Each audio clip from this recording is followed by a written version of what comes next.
Maglalagay naman tayo ng genuine rubber cap dito sa ating piston brake. Dalawang klase rin ating rubber cap, dalawa nitong may groove at dalawa naman itong plain. At ito naman yung piston sa baba at ito naman sa taas, at ganito dapat yung magiging itsura nila. At uunahin lang muna natin itong nasa baba na piston. Ilalagay lang natin yung kanyang plain washer at tapos yung may groove na rubber cap. At ito namang plain na rubber cap, ito naman siya sa taas, dapat pa ganyan, nasa taas po yung buka niya. Meron naman tayong dalawang klase ng spring at ang ilalagay naman natin sa baba na piston ay ito. Dito naman sa pagtaas na piston, kakabit lang muna natin yung plain washer tapos yung may groove na rubber cap dito sa baba. At yung plain na rubber cap naman, pababa na rin yung buka niya. Tignan nyo mabuti mga idol ha.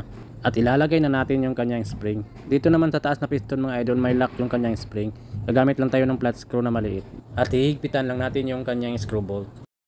At bago natin ikabit yung mga piston sa kanyang brake master, lagyan lang muna natin ito ng brake fluid. At ang una naman natin ipapasok itong brake piston na may hiwalay na spring. Itatapat lang natin yung spring sa butas tapos ipapasok natin. At kung naipasok na natin, itutulak lang natin to at ilalak natin yung kanyang screw bolt. At higpitan na rin natin to. Maglalagay ulit tayo ng konting brake fluid bago natin ipasok yung pangitaas na piston. Ganito naman dapat ang pagpasok ng pangalawang piston, dapat nauuna yung spring. At pwede na natin ikabit yung kanyang tuser. At ilak na rin natin yung kanyang set clip.